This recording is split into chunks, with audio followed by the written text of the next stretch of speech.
Welcome back to the channel. This is Trendy Storm and you are watching a new story on what if Naruto answers the call of duty. If you enjoy this video, please like, share and subscribe to the channel. Now wasting no more time, let's start the story. Sitting in front of a campfire, Naruto Uzumaki observed his son chatting with his friends about typical teenage topics such as girls, funny stories, when they last got laid, and what they planned to do when they returned to the village. Naruto laughed, remembering how he used to do the same thing himself when he was younger. Arashi, his son, glanced at his father and noticed him laughing. The question, "Hey old man," caught Naruto's attention. "What are you laughing at?" Arashi asked. "Nothing, son," Naruto dismissed it, "just reminiscing about when I was your age," causing Arashi to take notice. "You mean about your time in the Great War?" he inquired, causing Naruto's expression to darken. "Yes," Naruto replied, casting a sidelong glance at his son, who immediately felt guilty for bringing up his father's past.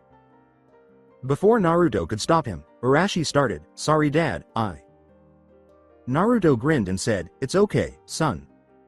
You don't have to apologize." Arashi said, "You want to talk about it?" Naruto sneered. Naruto said, "You don't want to hear some old gasbag talk about something like that," to which Arashi and his friends objected. There were 15 boys in the group. Arashi, who had never heard his father discuss the war, not even with his own mother, said, "No dad, we'd totally like to listen."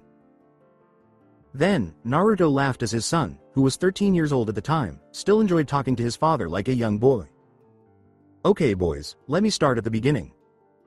I was 10 years old in the Ninja Academy listening to Iruka-sensei's lecture when he decided to go into something that was off the curriculum. Foreign politics," Naruto said, grabbing the boys' entire attention. Flashback. 21 years ago, in Konoha. 10. Year. Old Naruto Uzumaki was dozing off at his desk during class once more, dreaming of sitting in the Hokage's chair with Sakura Haruno, his childhood crush, by his side as his future wife. A sharp eraser hit his head, startling him into wakefulness, and he jolted to his feet. Iruka yelled, "Naruto! Wake up," and the blonde moaned as the class laughed at the boy's expense. Iruka interrupted Naruto just as he was about to yell again, asking the class if any of them had been paying attention to current events. All of them replied that they hadn't, with the exception of Hinata Hyuga, who raised her hand and said, "Yes, Hinata, explain." The bashful Hinata got up and began to speak. A terrorist cell operating out of the land of Waterfall killed the son of the Lightning Daimyo 1 week ago. The Lightning, Earth, Hot Spring, and Water Daimyo all requested that the land of Waterfall give them access to their land to hunt them down and avenge their daimyo, Hinata said, feeling uneasy as she spoke. Iruka nodded and complimented Hinata as she concluded, saying, "The Waterfall refused and called on their allies of the land of fire, wind, and grass to help them because their royal army is small at only 20,000 Ashigaru. Yes, the land of fire sent their 100,000 strong force of samurai, wind their 150,000 samurai, and Kusa with their 80,000 samurai," Iruka said, making the girl blush at the praise. The class looked in amazement, realizing that such a force of soldiers had never been assembled in history. Then Shikamaru raised his hand in confusion and looked at Iruka. The indolent boy said, "Iruka-sensei, why aren't ninjas sent to fight?"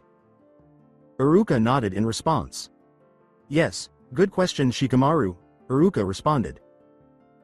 The daimyo all signed an agreement to settle this with their armies as because hiring ninja would be too expensive and the 5 major shinobi villages all agreed to stay out of the conflict until the hostilities are over, Iruka responded. The girl timidly stood back up as he pointed over to Hinata again and asked, "Hinata, as an heiress, do you know how that was done?" All the major clans of Konoha all signed an agreement that their clan's shinobi will not be allowed to take part in the oncoming conflict. As the heiress, I was sitting next to my father as he signed the agreement, Iruka replied with a nod. Iruka said, seeing Sasuke Uchiha's hand rise, "That is correct, Hinata. The Hokage himself even signed an agreement to forbid any shinobi from engaging in any conflict unless they give up their shinobi status and all privileges. Sasuke's late father told him that the most shameful things a shinobi could do were surrender, turn traitor, or resign their status before they are retired. But isn't giving up being a shinobi a big taboo and considered cowardly?" Sasuke asked. As his brief side lesson came to an end, Iruka replied, "Yes, that way of thinking is why most shinobi in most nations are unwilling to assist their daimyos. Pride is a double-edged sword, children. Remember that." But Naruto paid attention to every word and became inquisitive. His curiosity was piqued by hearing about the war, so he thought, maybe I'll go buy a paper that sounds interesting after class. After 2 weeks, the courtyard of the academy. A faculty member spoke up as all 200 students at the academy, including Naruto, sat in front of a massive screen. The man said, "Everyone, we brought you out here so you can see a speech from our daimyo. Please listen closely as this is a moment in our nation's history," as the live speech was projected onto the screen. An elderly man with a somber expression on his face, dressed in a red and black kimono, sat in front of the Land of Fire symbol. Then he got up, cleared his throat, and started talking. "People of the Land of Fire, I come with you with sorrowful news. As of 2 weeks ago, a conflict arose over the land of Waterfall. Upon their request for military aid, I sent out army of samurai of 100,000 to go and face the growing threat at our allies' border. As of today, I'm sad to say that less than 25,000 of those brave young men are still capable to bear arms and continue serving. With a longer war on the horizon and with so few samurai left, we have been forced to rebuild our army into a modern functional fighting force, but there is a problem. We need men to fight. So, in our plight, I ask you to stand up and fight. Farmers, shopkeepers, factory workers, miners, and even the beggars of the streets, please hear my call. I call upon you to bear arms and help defend our nation. As of right now, the age of enlistment into the new Imperial Army is open to all males of good physical condition between the ages of 10 to 45. You will be paid, you will be fed, and upon our victory you shall return to your homes with your heads held high, medals on your chest, and the gratitude of an entire nation. May Kami and his all knowing wisdom see us through this great struggle and prevail with his awesome might." He bowed as his speech came to an end, and the screen went dark. The majority of the students remained silent because they were unsure of what to think or say. It was a different story for one Naruto Uzumaki, however. Beneath his boisterous blonde bow, there burned a great fire. As the call to arms raced through his head, he realized, "They need me. I can't sit this out," he concluded as he left the schoolyard. After 2 days, the academy classroom. Iruka was taking attendance as usual, calling out each student's name until he came to one in particular, Naruto Uzumaki. He said this, and the class looked around as he received no response. He then repeated the name, this time hearing one. The voice of Naruto said, "Here." Iruka turned to face the late boy and noticed that he was not dressed in his usual orange jumpsuit. Instead, the blond boy had on a dark blue military uniform, complete with black boots that reached his ankles and a black hat. For more information, check out the British Royal Marines during World War I. Iruka couldn't believe what he was seeing and asked, "Naruto, what are you wearing?" Naruto grinned and said, "I joined up with the Imperial Marines." The class stared at him in silence, since the boy was always yelling about how he was going to be Hokage. He said, "I leave off to basic training tomorrow," to which everyone laughed heartily. Kiba Inuzuka bellowed, "Ha, what a loser. You finally realized that you'd be a bad shinobi, so you decided to join some second-rate." Sakura Haruno, to everyone's surprise, then punched him in the face while wearing an enraged expression. "Quit talking so much, Kiba," she yelled as the class turned to face her. "My dad joined the army yesterday, so I don't see you or anyone else in here joining up either," she added, glancing at the boy who had dodged the yelling pinkette. When Naruto said, "Thanks Sakura," Sakura turned to face him and grinned for the very first time. She welcomed Naruto and remarked, "You're defiantly braver than most of them in here," to which she received many derisive looks, which she chose to ignore. Naruto replied, "I'm supposed to give a speech before I go," and he took out a piece of paper. "To my fellow students and friends. I enlisted in the Marines in order to defend my home and my country. I am very saddened to leave, but my service is required. I humbly wish that you pray for me and my safety and for our victory to be swift and decisive. I look forward to the day I and my fellow Marines return and rejoin you to fulfill my education." After pocketing the paper, Naruto turned to face Iruka-sensei and waved his hand. "See you by Christmas," he said, flashing his signature sly smile. Iruka grinned as his former pupil grasped and shook his hand. As Naruto pulled on his mask and turned to face Sakura, Iruka remarked, "See you at Christmas, Naruto." He waved Sakura off, and she waved back with a smile of her own. After that, Naruto left, and the lesson started as usual. However, Two of the girls in the class were thinking about Naruto rather than the lecture. Sakura blushed a little and said, "My father Naruto and I will be praying for you." She felt that Naruto appeared somewhat attractive in his uniform. Hinata, in a mild panic, worriedly thought, Naruto is going off to fight. What do I do? How should I proceed? At the Hokage Tower, in the interim. With a worried expression on his face, Hiruzen Sarutobi revealed that his grandson Naruto had told him yesterday that he was joining the Marines. Although he knew the boy was stubborn and difficult to convince, he still wanted to talk him out of it. The sight of his son Asuma through the open door startled him out of his reverie. "Asuma, what are you doing here?" "I haven't called for you," he asked, noticing Asuma's missing headband and the expression on his face. "Dad," Asuma started talking, which made Hiruzen shudder. He then straightened up and said, "I, Asuma Sarutobi, Junin of the Leaf and clan heir of the Sarutobi clan, hereby resign my shinobi status," in a serious tone. When Hiruzen asked Asuma, why, in a tremulous voice, she placed a form in front of him, and Hiruzen felt a wave of dread wash over him. He concluded as the bombshell struck Hiruzen, saying, "I can't stay here while the country goes to war. Hell, I was part of the Guardian 12 who protected the daimyo. Dad. I'm resigning so I join the Marines." He was losing not just his grandson but also his lone surviving son. Hiruzen nodded and uttered the single word, "Okay," just as he was ready to say no, that he was just his little boy. Asuma was about to leave when he felt someone grab him from behind. When he turned to face his father, he could see that he was trembling. With tears in his eyes, Hiruzen turned to face Asuma and said, "Please be safe. I don't want to lose another son. Not before I die first." Asuma turned to face his father and gave him a hug. Asuma said, "I will, Dad," shedding a few tears of his own. "Dad, I love you," he continued, before the two men let go and separated. As he watched Asuma turn around and walk away, Hiruzen uttered, "And I love you, son." When a figure landed next to Hiruzen and placed her hand on his shoulder, he went back to his desk and started crying. "The cat?" Masked Anbu asked, Lord Hokage, worried about the sobbing man. He put his hand on the female Anbu's mask and said, "I'm fine, cat. I just wonder how many more loved ones I must see die before my life is over." Tears were still streaming from his eyes. The elderly man's head was then placed into the cat masked woman's chest, and she let him cry since she was at a loss for words. That night, Ichiraku Ramen Shop. Knowing that it would be some time before he could return to his favorite restaurant, Naruto was enjoying some ramen in his usual seat.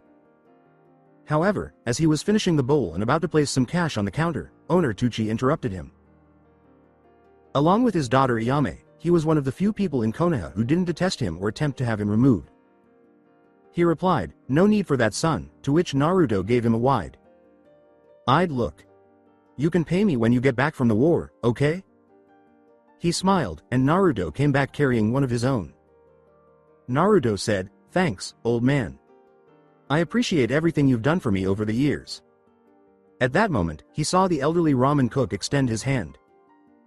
Shaking his hand, Naruto realized what he was doing. As Naruto thanked him and started to move away, he said, "Take care over there, Naruto. Me and Iyame will be waiting right here for you."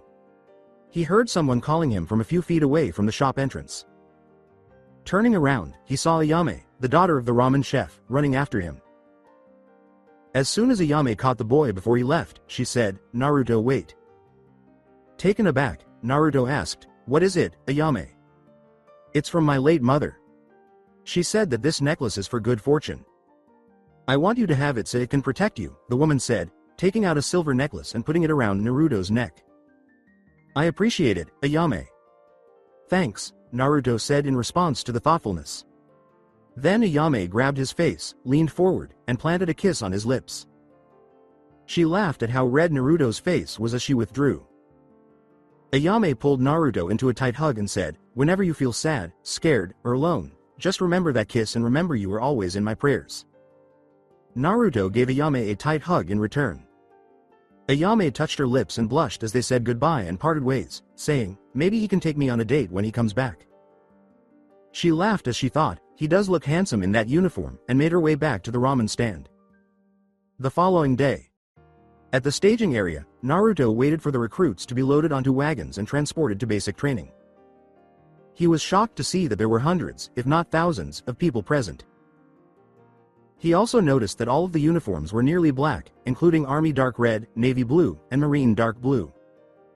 He observed that the recruits ranged in age from teens to mid-20s, with some older individuals appearing to be in their 40s. He himself was in the minority, having been born between the ages of 10 and 14. Feeling a pull on his sleeve, he turned to see 3 of his classmates as he was looking around at the families bidding farewell to their sons, fathers, brothers, and friends. Hinata Hyuga, Ino Yamanaka, and Sakura Haruno were the people he took a minute to recognize. Sakura uttered, "Hey Naruto." Ino said, "Hello, Naruto." Hinata blushed and said, Hi Naruto." Sakura spoke in response to Naruto's perplexed question, "What are you 3 doing here?" Sakura said, "We're here to say goodbye to my dad," and Naruto nodded. "We saw you over here and we decided to say bye to you as well." Sakura continued. Now looking shy, Naruto scratched his head and smiled, saying, "Ah, thanks, I appreciate it." He then turned to face the approaching person and reached for his service coat. He turned to look at her when she retreated and saw that she had pinned a flower to him. Naruto blushed and scratched his head when Ino sweetly said, "That's an orchid for good luck."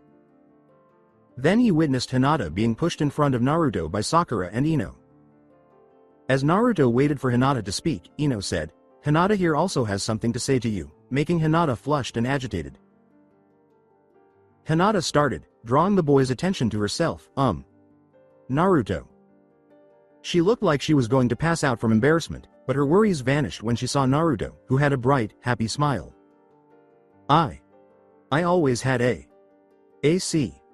crush on you, and I was wondering if you would like to eat with me when you get back," Hinata said.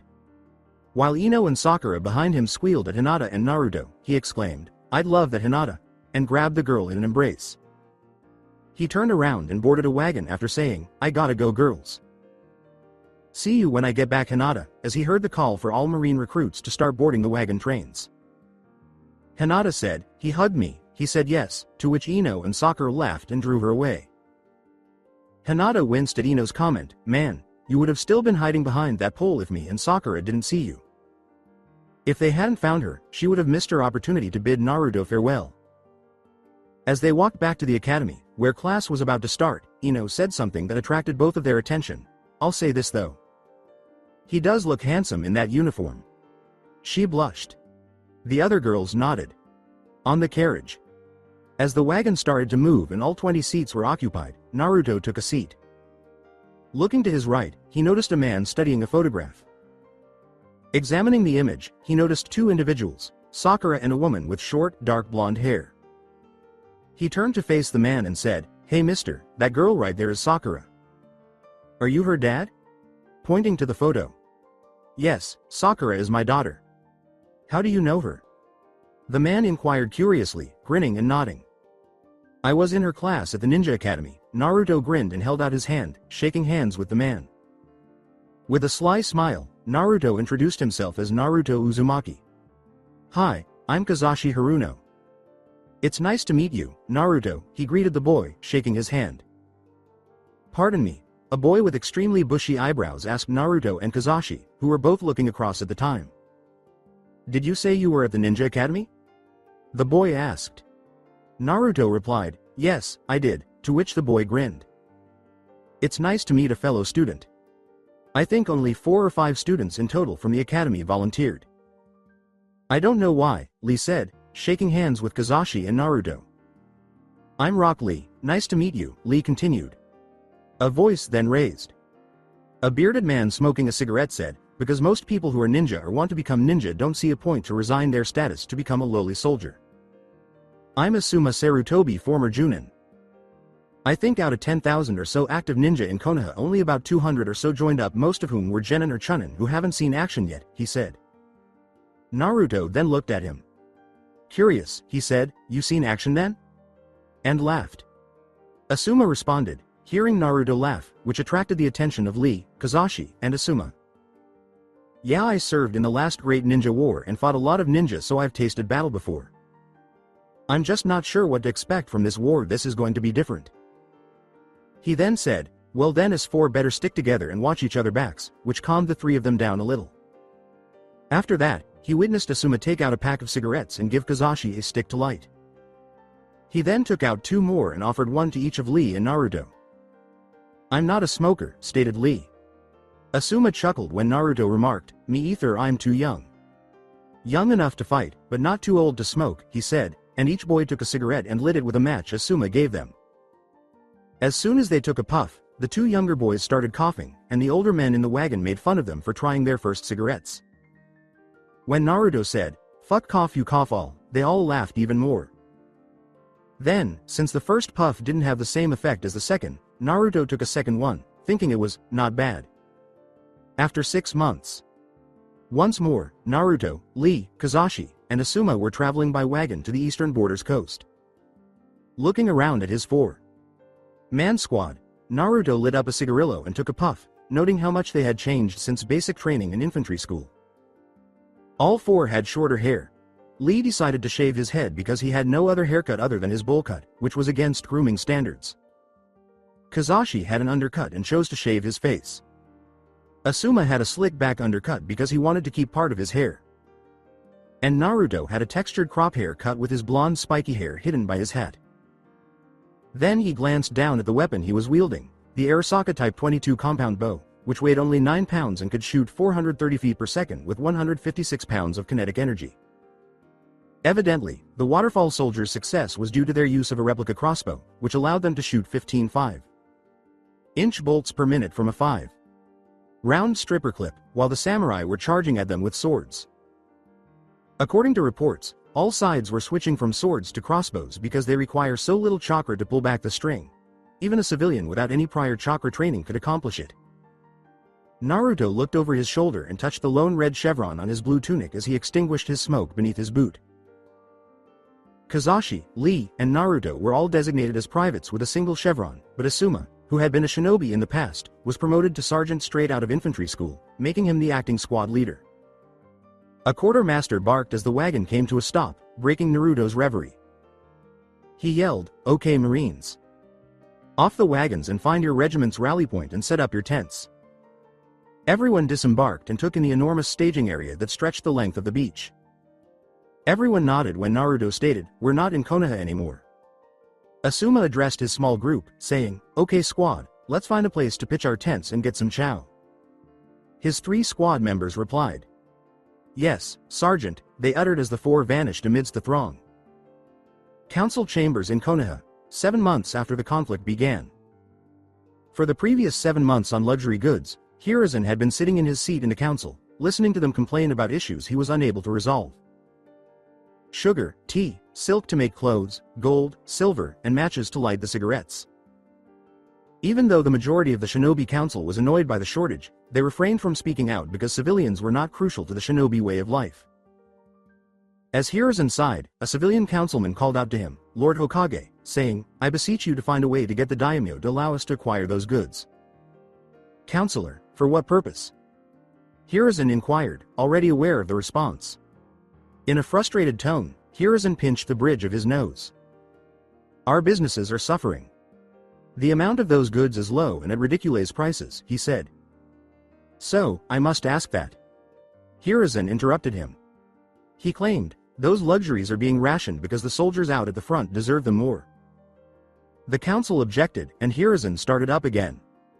As everyone stared at him in confusion, he said, "Take a good look at my hands. Do you see anything in them?"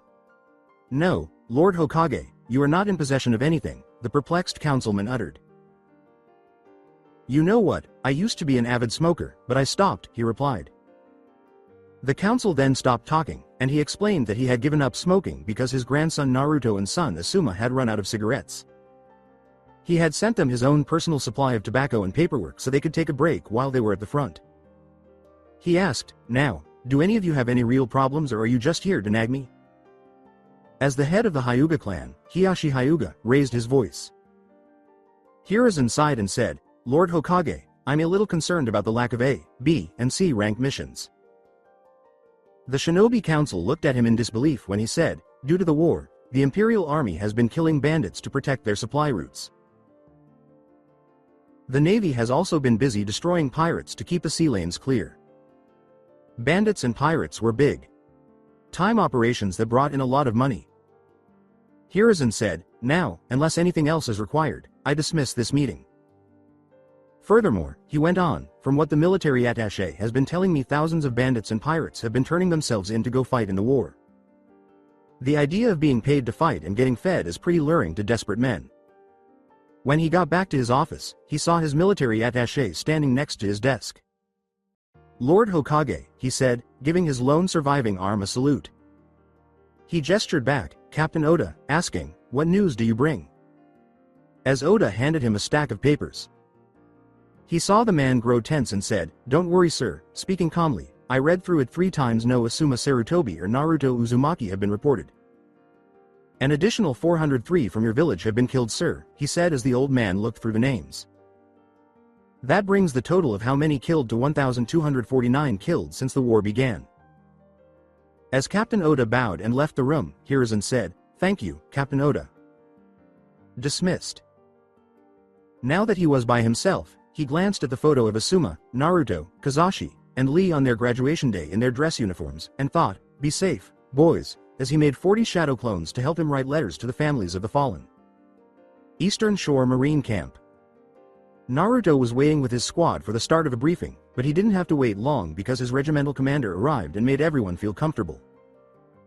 You're all right, I know what you're thinking. He began his announcement as a map of the world was brought out, to the roar of applause from the room that followed. We're being sent off to combat. Over the past 7 months there has been a slugging match on the border, with fighting now reaching unprecedented heights. As of right now our boys are digging trenches and gonna hold them off until they can counter-attack. But that is not our mission. The islands are going to be our theater of war. Soon after hostilities started, lightning invaded the land of waves and took over with little to no resistance, as the nation was too poor to have an army.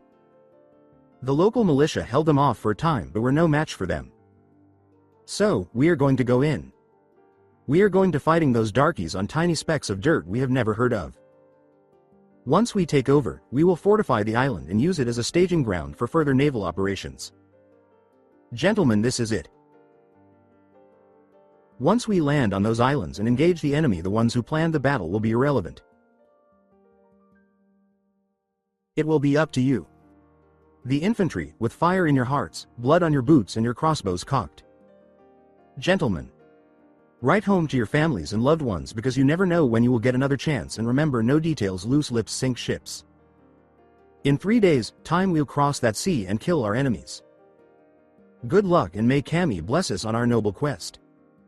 Attention was called as Naruto and his fellow Marines stood up, carry on, and then Naruto relaxed and walked back to his tent with his friends.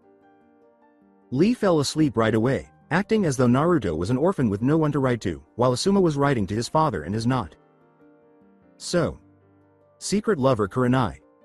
Hey Asuma, Kazashi, Naruto said, grabbing the attention of both men. Do you mind if I write a letter to Sakura, Hinata, and Ayame and have y'all post it? He inquired, receiving nods from both men. Sure, Kazashi replied to Naruto. Asuma answered, gotcha. Then Naruto took out his pen and paper and began to write. 7 days later, in Wave Country, off the coast of an island. As of right now, the beach landing was going to be a complete bust. The first wave had been destroyed, and now it was up to him and the second wave to try and take the beach. Naruto was currently vomiting his breakfast over the side of the landing boat, and when he was done, he noticed at least 4 others doing the same. Asuma was holding one of his trench knives at the moment. He brought them because he expected to have to engage the enemy head on. He heard the officer behind him start to yell as he approached the site of the bloody beach. All right, guys, this is it. Once the ramp descends, head to the coast and take shelter. Come together and attempt to breach the defenses. When he said, remember your training and you'll be fine, Asuma raised his knife and tightened his grip on his crossbow. Asuma thought, 40 men on this boat? And wondered how quickly they could escape. He knew he had a 50-50 chance of making it out, but Naruto was in the lead. What were his chances? White. Knuckling his crossbow, Naruto steeled himself as the landing craft came to a sudden stop. A whistle blew, the ramp descended, and he began to run. He saw bolts and explosions from Hoseki catapults exploding all around him as he ran through ankle high water, jumping over the bodies of the dead and dying and continuing on his mad dash up the beach, where he was instructed to rally at a seawall of sand that was about 4 feet high. As he approached the wall, he dove down and got a face full of sand as he struggled for breath, and he shouted, reporting, but received no response. Asuma shouted, "Where the fuck is Naruto?" As he saw Lee and Kazashi hiding behind one of the numerous landing craft barriers that were all over the beach. Over the screams and explosions, Lee yelled, "I think I see him, over there at the seawall." Kazashi and Asuma were startled to see a lone figure with blonde hair who was waving his helmet and yelling, "Guys, I'm here." "Yes, that is him," Kazashi exclaimed, perplexed as to how he had progressed so far. Asuma cried out, "Naruto," adding, "Wait there, we'll come to you," to which Naruto responded with a thumbs up.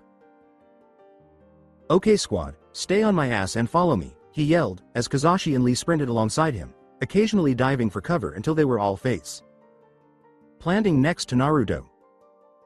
"Naruto, if your mother was alive she would be ashamed of you leaving your friends," Lee joked. Naruto answered, "I thought you were my fucking mother." Asuma put down her crossbow and started making hand signs. Naruto then asked, "Asuma, what do we do?" As soon as he said, "Get ready to move," Asuma released a dense cloud of ash that covered the enemy's entrenched positions. "Follow me, stay close," Asuma commanded as they all followed him.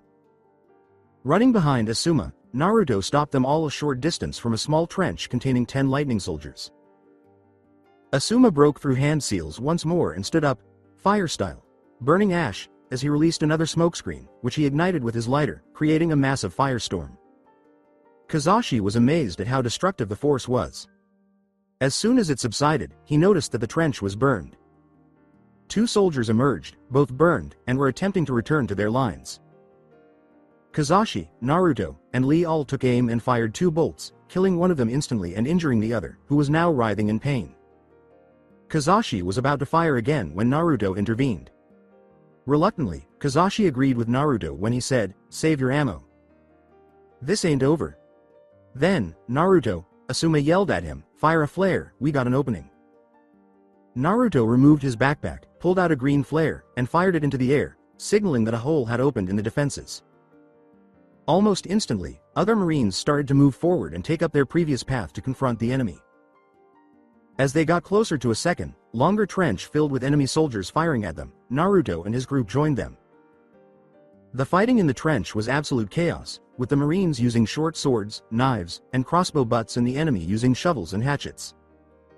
Asuma then dropped his crossbow, took out his dual trench knives, and dove into the melee. Asuma then dove under a hatchet and stabbed the enemy soldier in the gut, disemboweling him. A lightning soldier, who appeared to be about his own age, was being beat to death by Lee. He used punches, kicks, and throwing until he tripped the soldier and started to strangle him. When Lee applied pressure and watched the life leave the soldier's eyes, he paused and looked at the soldier, who had dark skin and long hair and was unquestionably his own age. Lee then decided to search through his pockets and took out a bag before finding the soldier's identification card and stealing it as well. "Lee, get your ass in gear, we're moving up," Naruto yelled as he fired another bolt that killed a fleeing enemy. Lee then discovered his abandoned crossbow, loaded a new bolt, and left the trench alongside Naruto. The 2 boys ran and pursued the enemy into the trees, beginning a pattern of stop, fire, reload, run, stop, fire, reload, and so on, killing 1 or 2 retreating soldiers each time.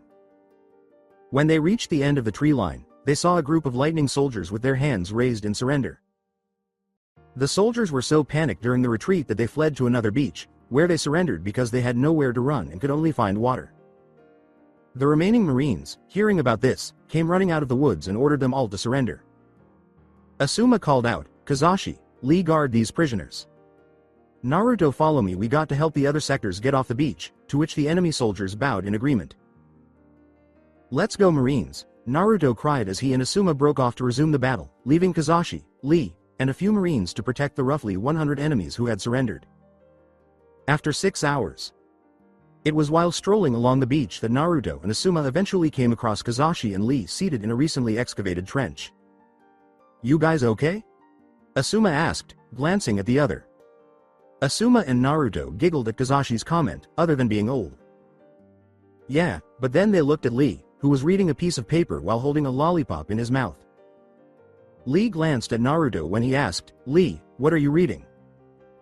"The identification of the boy I killed," said Lee, to which the other three gave him a somber look. His name was Omoi, an 11-year old from Kumo. Lee held up the bag and said, this was full of lollipops and was sent from a friend named Karui from what the note inside said. Asuma bent down and placed a hand on Lee's shoulder. Lee had dropped out of the ninja academy to enlist. "Okay people, we are camping here tonight and moving out in the morning, so eat some chow, clean your weapons and get some shut-eye," Asuma said, nodding to Lee. He lit a cigarette, sat down, and decided to sharpen his trench knives as they had become dull from excessive use. Asuma laughed as Naruto thanked him before lighting a hand-rolled cigarette. They both wrote home about how cigarettes were getting harder to find, so Hiruzen sent them his large bags of pricey tobacco to keep them stocked for the remainder of the year. Naruto then sat down, deciding to clean and wax his crossbow. While sucking on the lollipops he had taken from the fallen soldier known as Omoi, Lee also made the decision to clean his weapon. Kazashi decided to forego cleaning his weapons and took out a C-ration box, opening it to reveal 1 can of mystery meat, 1 pack of hardtack, 1 packet of orange flavored powder, 1 bottle of 6 soldier pills, and 1 packet of jam for the hardtack. He grimaced and spoke after taking a bite of his food. He declared, "I'm never gonna eat out of a can again when this shit is over," to which Lee and Asuma both nodded in agreement. Naruto said, "I don't know, it ain't that bad," to everyone's disbelieving looks. "What?" he asked, as everyone resumed their previous activities. The following day, in front of a major who had called them, stood Naruto, Asuma, Lee, and Kazashi. Asuma responded, "Is it true that you 4 were the ones to open up that breach?" To his question, "Yes, Sir Private." Asuma said, "Uzumaki reached the seawall first, and we followed shortly after," to which the major gave a nod of approval. As he shook their hands and said, "Good job boys," the major added, "I'll make sure this goes on record. Keep up the good work, especially you." He then handed Naruto something and addressed him as Lance Corporal Uzumaki, before the 4 of them saluted and were let go. As Naruto was admiring his new bottom rocker and stripe, his friends congratulated him, but then they all heard someone yell, "4th Regiment, rally up and let's move out." Naruto remarked, "I guess I'll sew these on later," as he and his group formed up and marched inland, the air filled with the distant sounds of explosions and smoke. Hinata, Sakura, and Ino were gathered at the Yamanaka flower shop, debating their next course of action. Sakura's father passed away 9 months ago. She last heard from him 3 months prior. Although she understood that her father was preoccupied with the war, she felt that something needed to be done. Hinata had a brilliant idea as the 3 girls considered what to do next. As Sakura and Ino turned to face her, she said, "How about we send them a package? We could send them clothes, sweets, and other items that they might be lacking." Sakura brightened at this. Sakura exclaimed, "That's a great idea Hinata," and Ino grinned. "From my daddy's last letters, he was complaining about them going through socks, so I can make some for him and his squad," Sakura said with a look of excitement. Though it was true, Hinata didn't like to hear it aloud. "I'm sure Hinata here would love to send Naruto some homemade cookies," she said, making her blush and poking her fingers. Sakura said, "Okay then.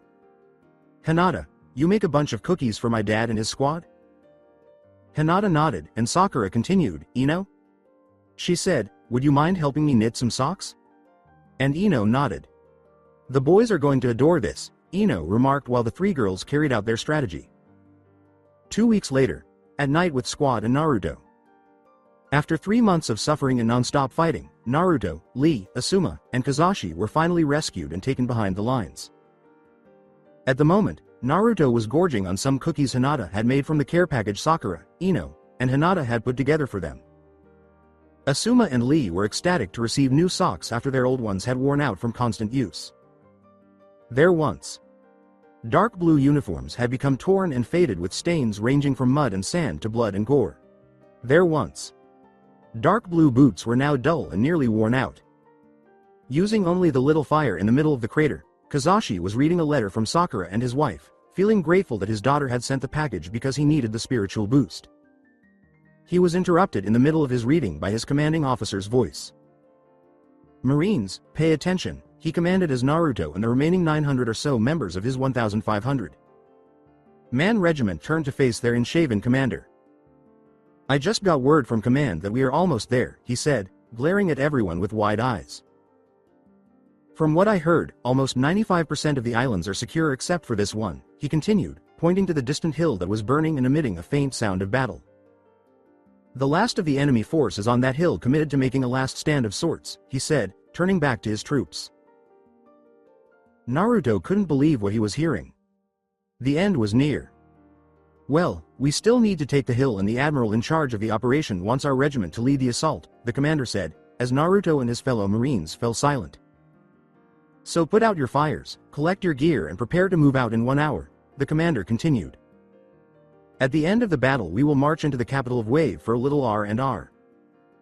Get some new gear, sleep in beds and don't have to worry about battle for a little while.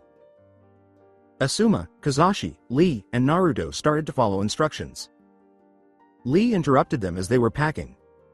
Guys, Lee said, grabbing the group's attention. We're almost there. All we need to do is keep our heads down and watch out for one another, the group nodded in response. Asuma expressed her eagerness to sleep in a bed once more, as the stress of continuous fighting was beginning to wear thin. Maybe I get more time to ride back to Mebuki and Sakura, said Kazashi. As he shoved the last of his cookies into his pack and slung it over his shoulder, Naruto said, let's just finish this shit. The squad of 4 formed up and started walking toward the burning mountain as the sounds of battle grew louder. The following morning, Naruto was preparing his equipment as he prepared to ride the first wave up the hill. He saw the hill and wondered what it had looked like before.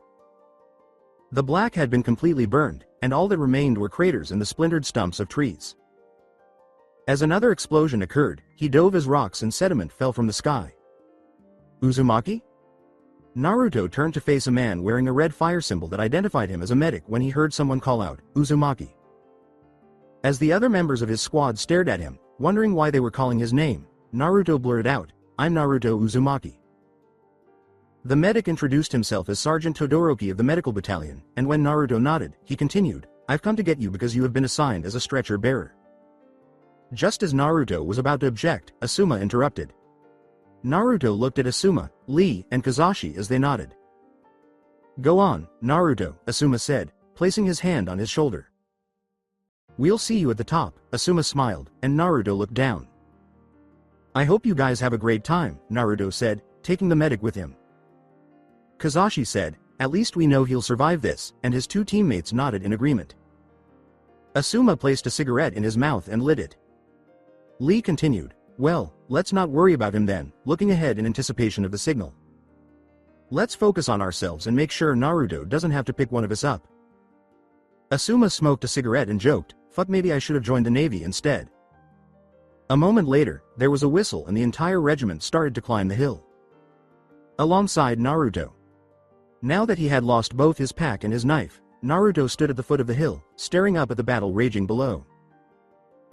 Damn it, he thought to himself, gripping the wooden post of the stretcher, I should be up there with them, feeling guilty that he wasn't with his squad. Sergeant Todoroki said, okay guys, let's go ahead and begin gathering the injured. He remarked, remember that 5 minutes could mean the difference between life and death, as he and the other 10 stretcher bearers started to ascend the hill. Naruto stopped when he saw movement. As he approached, he saw a Marine on his back with 2 bolts sticking out of his body. Naruto and his partner picked up the Marine and placed him on the stretcher before turning around and returning down the hill.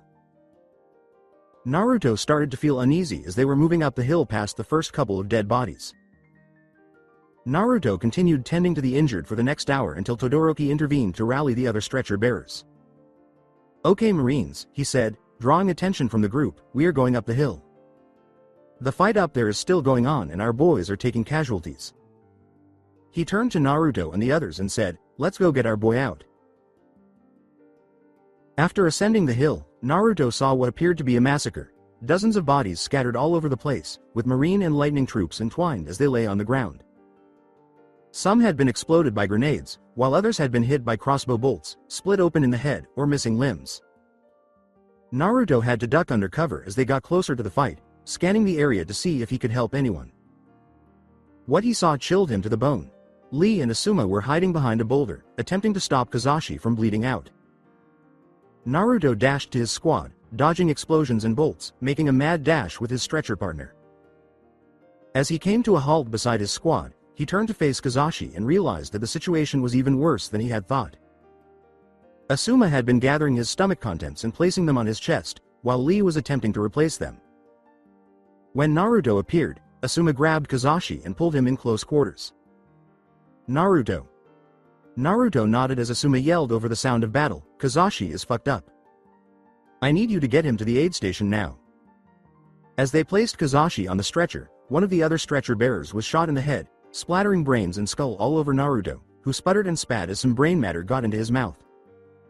Asuma was about to argue when Lee spoke again, this time saying, "Think about his wife and daughter," as he reloaded his crossbow. "Just go, I'll be fine," Lee said as Asuma nodded. "Sergeant, help Naruto." "I'll stay here," Lee yelled. "Leave your cover and charge up the hill," Asuma said. "We'll be back, Lee." Asuma and Naruto began running down the hill with Kazashi, and Lee looked at his three allies. As they hurried back down the hill, he heard an officer call for them to advance up the hill. When Naruto and Asuma finally arrive at the aid station, after running downhill with Kazashi for 15 minutes, they see an unending stream of wounded and dying Marines who are screaming, crying, and groaning in agony. Suddenly, a woman approaches them after spotting Kazashi and looks at Naruto. "Come with me to the priority section," she ordered, directing Naruto and Asuma to the rear of the tent where she unfurled a flap and led them inside. Looking at the other woman, a blonde woman said, "What do we got, Shizune?"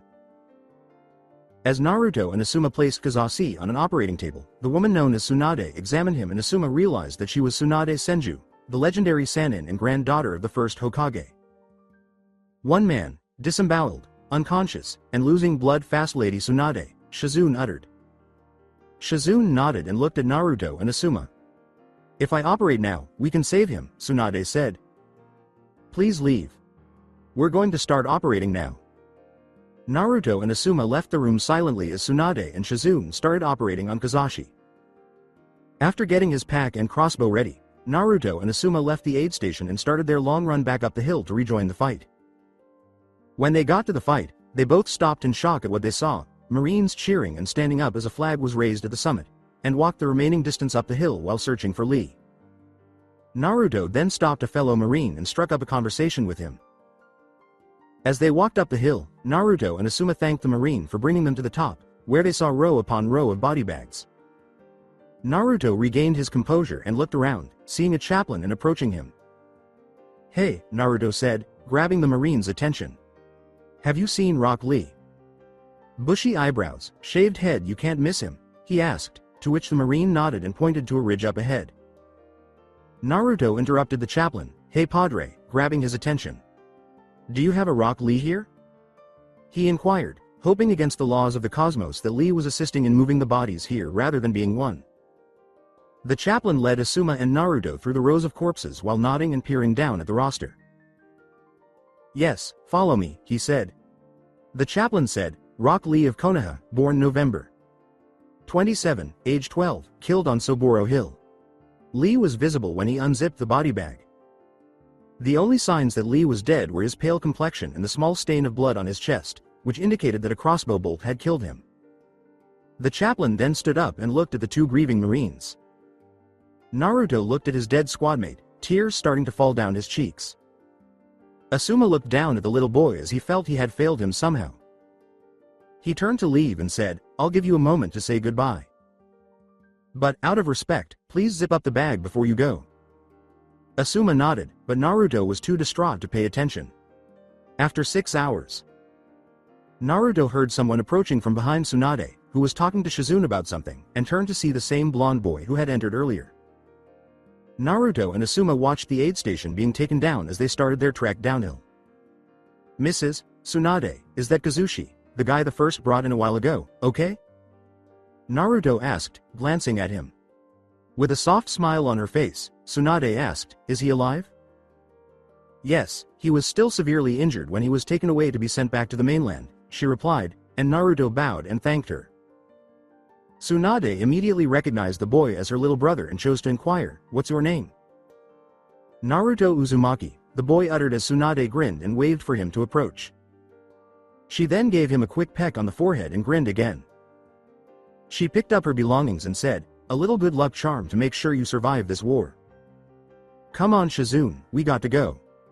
There are more wounded on the eastern part of the island." Her assistant trailed behind her. When Naruto told Asuma that Kazashi had been evacuated, both of them sighed with relief. They had lost Lee, and it was a terrible loss, but at least Kazashi had survived. Naruto turned to the two women and grinned slightly, appreciating their ability to save Kazashi's life. After 5 days. When Asuma and Naruto approached the quartermaster, they learned that the residents of Wave had opened their homes to the Marines because there were no barracks to house them at. They also told them that they don't have to report back in for 48 hours. Asuma and Naruto had just gotten off the ship as they were finally docked in the capital of Wave Country.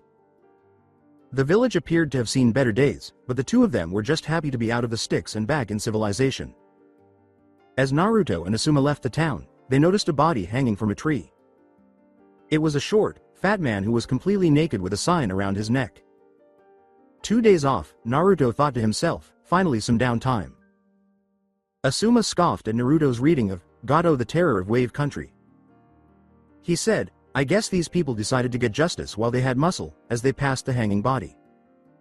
After searching for the provided address for an hour, they knocked on the door. A woman answered and showed them inside. The woman introduced herself as Tsunami and gestured to an elderly man and a child seated at a table, saying, "That's my father Dazuna and my son Inari. We are honored for you two to be living here and we open our home to you," she said, gesturing for them to sit down. After lunch was served, much to the delight of Asuma and Naruto, the 5 residents ate a hot meal. Tazuna then talked about the occupation and how they were largely left alone because Gato had paid off the general of the Lightning Army. Tazuna also mentioned that after the Marines and the Navy entered the town and took up their occupation, the locals, with some assistance from the Marines, took down Gato's operation and freed the town. "I made the decision to enlist in the Navy," Tazuna declared, drawing the curious glances of Naruto and Asuma. "They're forming a construction battalion, so with me being a bridge builder and my boys willing to repay the assistance, we all signed up," he added, sipping a drink of sake. Naruto asked, "So, what'll you be doing?" Tazuna answered, "Building barricades, bridges, housing, clearing forests and the like," replied Tazuna.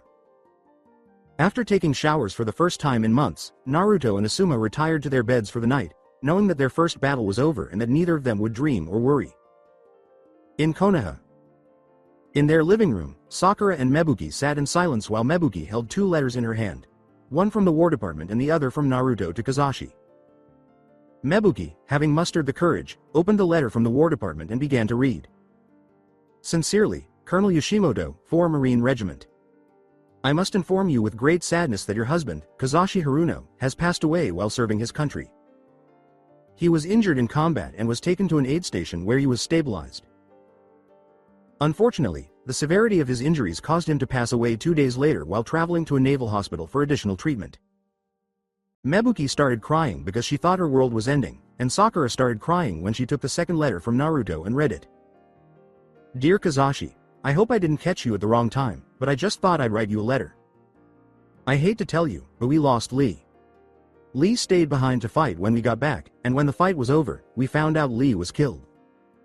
I know it's kind of gross, but I thought I'd let you know.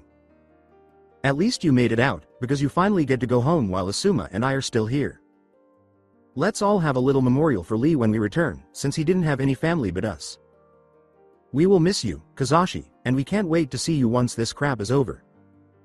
From LCPL Naruto Uzumaki, 4 Marine Regiment."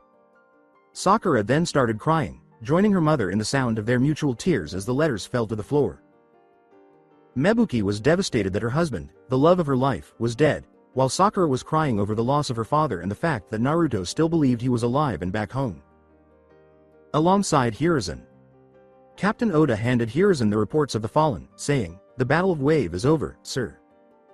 452 of these men came from this village." He concluded, "The total number of dead is currently at 4,762 from Konoha alone and 67,000 in total," to a sigh from Hiruzen. Captain Oda turned to face Hiruzen, who continued, "We lost 1,000 shinobi in the first ninja war, 1,100 in the second, and 900 in the third. Altogether about 3,000. More men died in one battle than in 50 years of war, and none of them are using jutsu unless they were ninja before the war. This would seem ludicrous if you told me about it 30 years ago. He concluded. Oda said, "Is that all, sir?" Hiruzen nodded and brushed him off. As he got ready for another long night of writing letters to the families of the fallen, Hiruzen was relieved that, despite the high number of casualties, he didn't see Good God Boys next to Naruto or Asuma's names on the roster. Council Chamber Konoha, 1 year and 4 months after hostilities started. Once more, Hiruzen was listening to the council's whiners and complaints. However, this time, the Shinobi Council was the one making the most noise. Lord Hokage, Hiyashi interrupted, stating, "Over the past 8 months, the missions have been getting more and more scarce." Hiruzen nodded, realizing that he was the only one who knew this.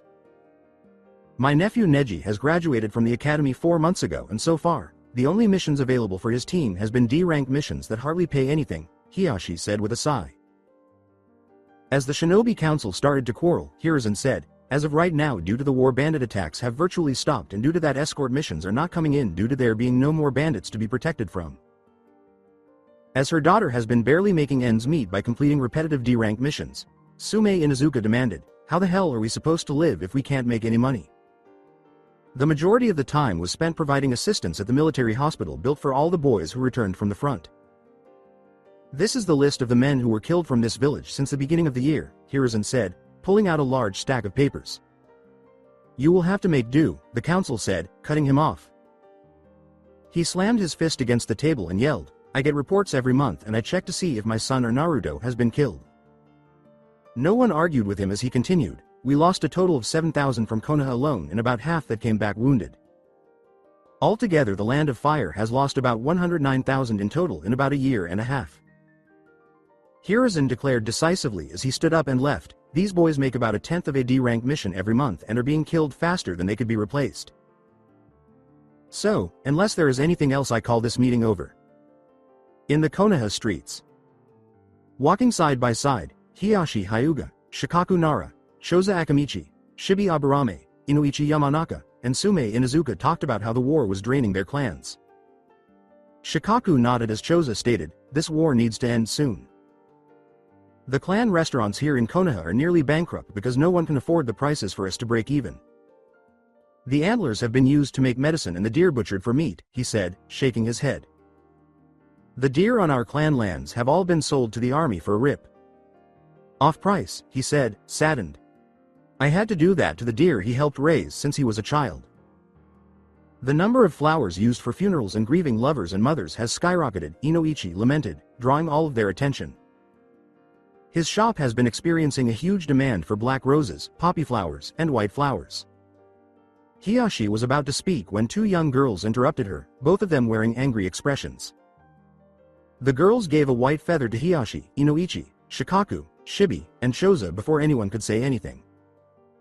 The girl walked past the clan heads, startling them with her spit, "Damn cowards, our fathers and brothers are off at the front dying in droves and you complain about money." As she and her companion disappeared from view, she remarked, "You shinobi are selfish. Nothing but money. Grubbing mercenaries, you are not the noble warriors we were brought up to believe." Hiyashi Hyuga was incensed after being insulted by a commoner who called him a coward. Just as he turned to go look for the girl, Sume grabbed his arm and said, "Enough, Hiyashi." Sume then turned to an irate Hyuga and said, "She's just misguided." Hiyashi then pulled his arm free. "Okay," Hiyashi replied, still furious about the interaction, as he kept walking while the other men felt as though the girl's remarks had damaged their self-esteem. When the group sat down at the bar of a nearby bar, Shikaku noticed that many of the patrons were staring at them angrily. Then he noticed that at least half of the patrons were dressed in uniform. A voice from the kitchen startled him out of his reverie. A man in his mid-20s who had just come out of the kitchen behind the bar said, "You need to leave." Shibi mused, "And why is that?" The man pointed to a sign on the wall that said, in bold red letters, "No beggars, no dogs, no shinobi." The man angrily said, "Get up and get out. This is a military-only bar. We don't serve shinobi here." Hiyashi got up and yelled. He yelled as the man emerged from behind the bar, "We will not leave. We are the heads of the noble shinobi clans of Konoha. You are only commoners. Just as Hiyashi was about to give up, he noticed that the man's right leg was missing. The man yelled at the dumbfounded clan heads, "You fucking bastard, if I were so noble, why are you not fighting in the war?" Another man got up as he pointed to Hiyashi and yelled, "Tell me, Hyuga, why wasn't there any of your clansmen out there using those eyes of yours to find the landmine that blew off my leg?" The other man, whose right hand was amputated below the elbow, yelled, "Why wasn't there an Inuzuka sniffing for enemies when my platoon got attacked in the eastern marshes?" Pointing his left hand at Sume. The man turned to face Shikaku and said, "Or how about Inara when my fleet got into a sea battle in the northern straits? You are said to be the best strategists in the world. Where were you?" Before hurling a bottle. Shikaku recoiled at the man's stare. The clan leaders soon fled the bar when everyone inside started hurling bottles, screaming, and using profanity towards them. After arriving home, Inoichi went to his study and buried his face in his hands. The village, which had previously revered the shinobi, now detested him. He took out the white feather he had been given earlier from his pocket. He experienced a range of emotions as he played with the feather in his hands, including self-loathing and anxiety. After removing his headband, he stood up and left his compound to locate the closest recruiting office. In the interim, Sakura, Ino, and Hinata. As soon as school let out, the three girls set out to study at Sakura's house in preparation for their graduation exam, which is in a few months. "I appreciate you coming, guys," Sakura said to Ino and Hinata. "My mom hasn't spent much time with me since my dad passed away. I try to talk to her, but she always seems to be changing the topic," Sakura continued as Ino nodded and Hinata cast a downward glance. Sakura grinned sorrowfully as Ino placed her hand on her shoulder and said, "Kazashi was a great man and an amazing father." "I'm still sorry for your loss, Sakura," Ino said. Hinata said, attracting Sakura's and Ino's attention, "I hope Naruto is okay. I hope he's safe and eating well. I want him to come back," Hinata remarked, shedding a tear.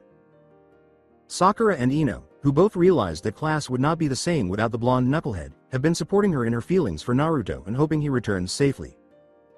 Attracting the girls' attention, Ino said, "I'm sure he's fine, Hinata. He's fit, mentally strong, and one of the luckiest people we know. He'll probably come back without a scratch." Hinata grinned and nodded in agreement. Hinata removed her sandals, reached into her bag, and extracted a jar of tea leaves as they got closer to Sakura's residence and opened the door. "As I head towards the kitchen, I'll put on the kettle so we can have tea while we study," Hinata remarked. As Sakura and Ino approached the living room door, Ino said quietly, "So Sakura," grabbing Sakura's attention. "Are you going to ask Naruto out once he comes back, or will you switch back to Sasuke?" she asked, rolling her eyes. Sakura became irritated and said, "Ino, it will be disrespectful to Hinata if I." She stopped upon hearing a spine-tingling scream emanate from the kitchen. Naruto asked Hinata out the day he left. Sakura and Ino hurried to the spot, where she saw Hinata standing in front of the stove with her back to it. "Hinata, are you okay?" Sakura exclaimed. "Hinata, what's wrong?" Ino asked, giving her a shake. Sakura collapsed to her knees and began to cry, and Ino thought she might pass out as Hinata silently gestured behind them to the dining area. A perfectly folded piece of paper stood up like a tent on the table, and a knocked-over chair was next to it. What was most unsettling, though, was that Mebuki Haruno's pale body was 3 feet above the overturned chair, slowly swinging from the noose that was fastened to the overhead rafter. Alongside Tazuna, Asuma, and Naruto. Asuma, Tazuna, and Naruto were seated next to each other as they got ready to hear the Ko's speech. At Tazuna's request, Naruto and Asuma were moved to the newly formed Naval Construction Battalion to serve as security. Even though the CBs, also known as CBs, were primarily engineers and construction workers, they were also familiar with basic combat tactics, so the addition of Naruto, Asuma, and 28 other Marines gave the 500-man battalion a sense of security. A naval admiral caught their attention as he ascended the stage, switched on his microphone, and started speaking. "Good afternoon, gentlemen. As you know, the Marine regiments got reinforced so much now, we are a full and active division. We are now the 1st Marine Division under the command of the 2nd Fleet. But I'm not just here to tell you that. We got our orders. All along the borders from Suna across Aim, Kusa, Taki and Hai no Kuniwi have a long and complicated system of trenches stretching from the borders of Wind Country to our shores in the Land of Fire. So far, the war there has grinded to a halt as neither side can hold ground for that long. With that happening, another enemy popped up. The Land of Snow, ruled by their leader Dodo Kazuhana, has independently declared war on Fire Country and her allies. As of right now, they are supplying our enemies with high-tech weaponry that could change the course of the war in favor of our enemies. However, they aren't expecting us. We will be sailing to the far north to invade Snow Country with our allies from both Wind and Wave Country. This will be the biggest amphibious invasion in human history. This will make what we did in Wave look like a schoolyard brawl. 25,000 Imperial Marines, 50,000 Suna Army troops, 10,000 Wave soldiers, 500 naval Seabees, 300 ships and 100 PT boats thanks to the newly established shallow water navy by our new allies of Wave. Gentlemen, Dodo has not joined the enemy alliance, so that means that he is going to use ninja to defend his country.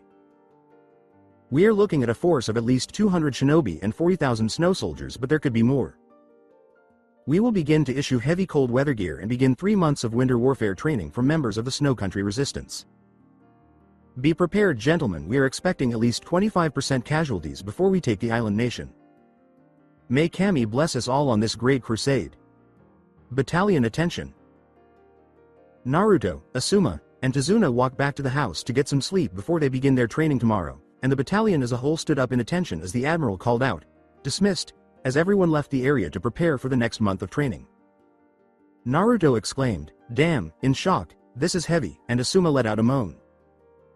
He began, "We are going to invade another island after surviving a 3-month slugfest on an unnamed island," then he pretended to be excited. "Oh, and there will be snow too," he added, drawing a laugh from Tazuna.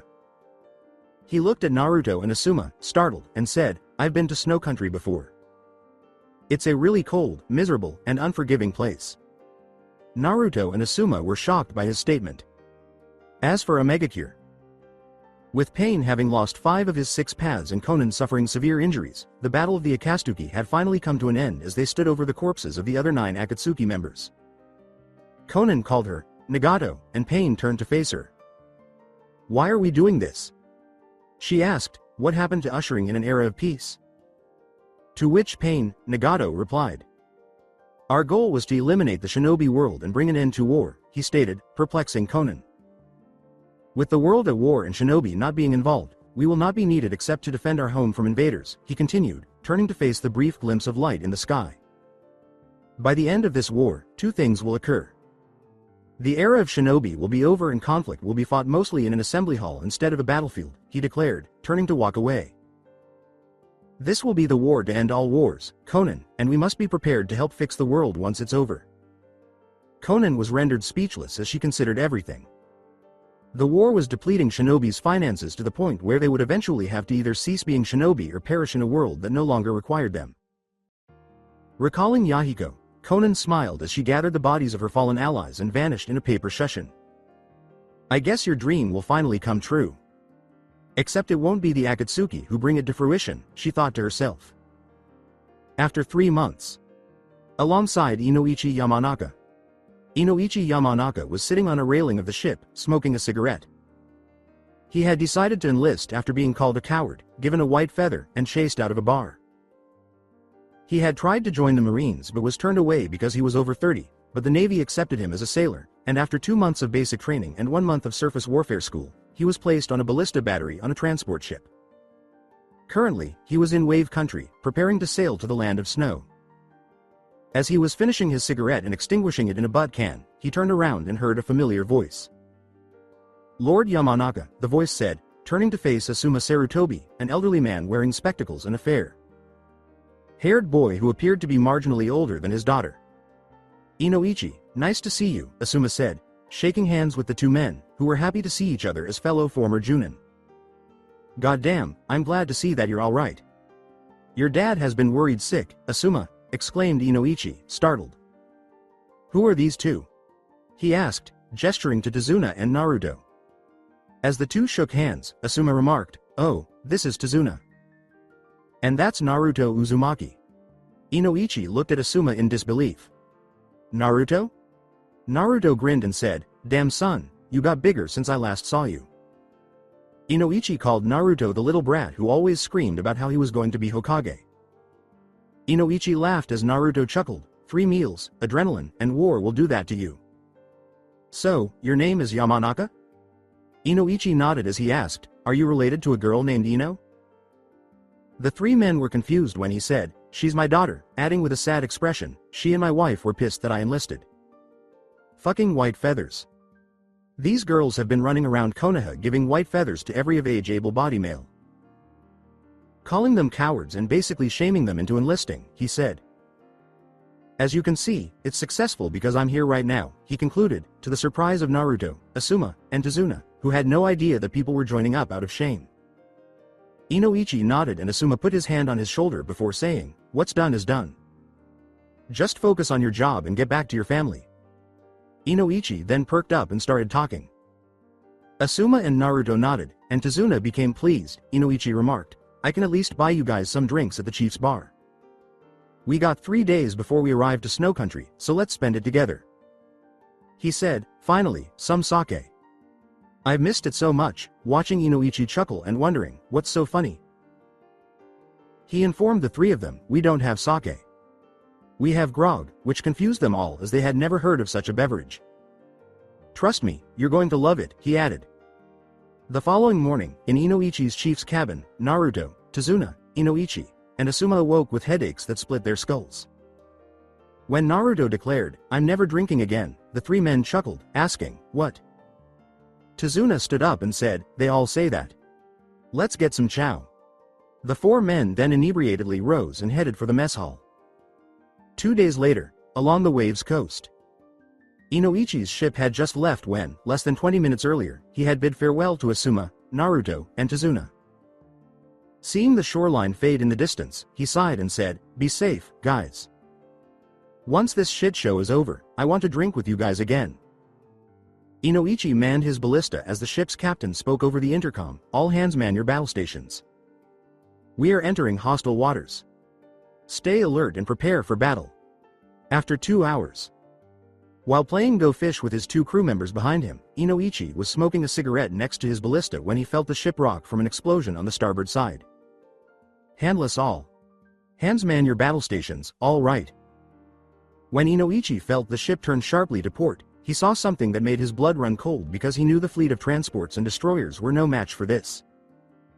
This is not a fucking drill, the captain yelled over the intercom as Inoichi manned his ballista and his 2. Man was loading an explosive bolt and his 3. Man was holding another bolt ready to be loaded. Dreadnoughts.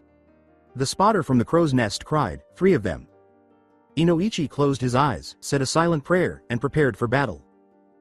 Inoichi Yamanaka was a tough man to intimidate.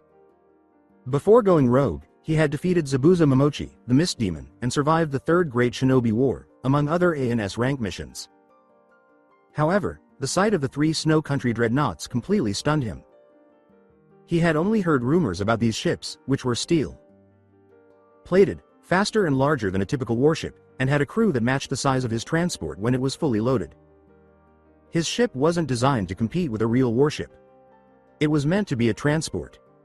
Ballistas fire on port side, the commander yelled over the radio. Inoichi observed all of the explosive bolts strike the ship's broadside as it turned starboard when he fired his ballista at the warships. The impact of all that ordnance on the ship appeared to be limited to minor paint scratches. Then, in contrast to his ship's 8 topside ballistas, he witnessed the entire starboard side open its firing slits, revealing 3 rows of 10 ballistas. Inoichi yelled, "Brace for the volley," as he and his 2 loaders descended.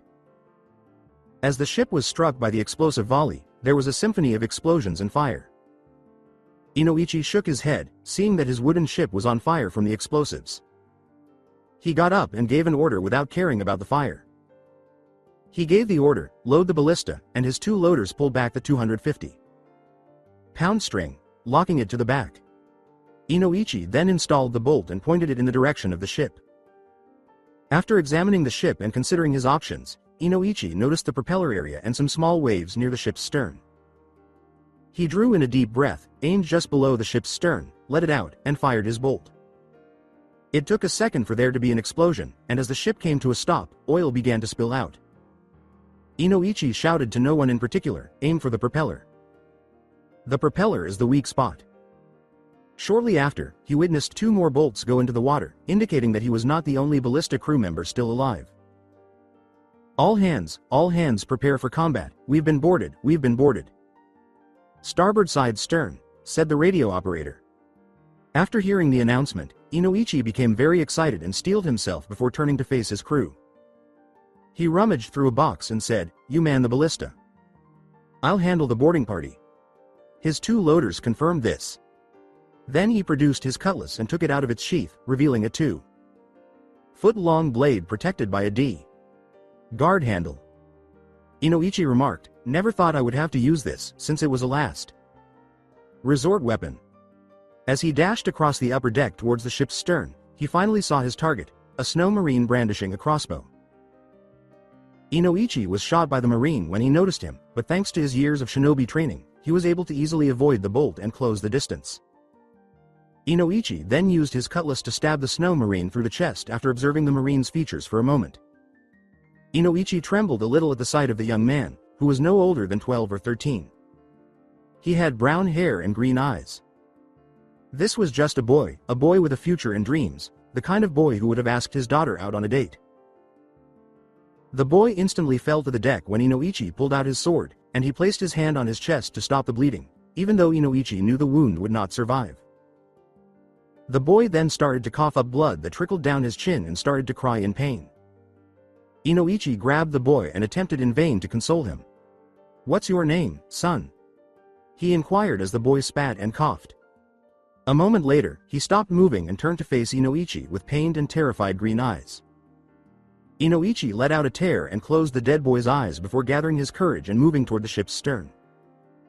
When he got to the ship's stern, he saw a brawl breaking out between the enemy boarding party and his fellow crew members. He started to repel the enemy by dodging a blow from an enemy marine. He kicked the man off the side of the ship after stabbing him through the chest. This continued for a while until he slashed another enemy who was approaching from behind, severing his neck. After a violent clash involving swords, boarding axes, crossbows, fists, feet, and profanity, an enemy marine tackled Inoichi and tried to choke him. Inoichi, who was about to pass out, was searching for anything that could save him when he noticed the enemy had a knife in his belt. Inoichi made a quick grab for it and stabbed the man in the neck, causing his blood to spray all over Inoichi's face. Inoichi then pushed the enemy away and prepared to re-enter the battle when he heard a sound. The captain's voice could be heard over the communication speaker. "All crew cease all fighting. I say again, all crew cease fighting. I, Captain Yamamoto, hereby surrender my ship and crew."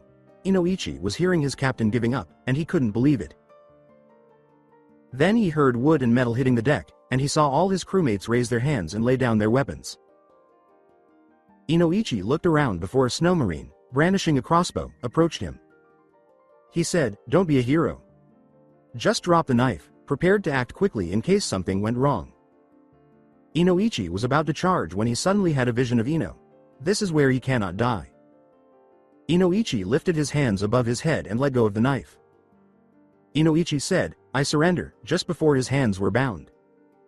After 2 hours, Inoichi was sitting in the prison ship's brig, his hands bound, when he heard someone speak. The voice called out, "Inoichi Yamanaka," and Inoichi got up. "Come with me," the guard said. Inoichi just went along without thinking. As he was led up through the decks, Inoichi saw sights that would stay with him forever: broken and mutilated corpses, both fire and snow navy in color. After traveling 1 deck up, he went through a makeshift hospital that was caring for all of the battle's casualties. Men pleading to see their wives and kids, boys sobbing for their mothers, and even men who were hardly conscious but were writhing in pain. Inoichi mutely uttered, "God damn," while trailing the guard.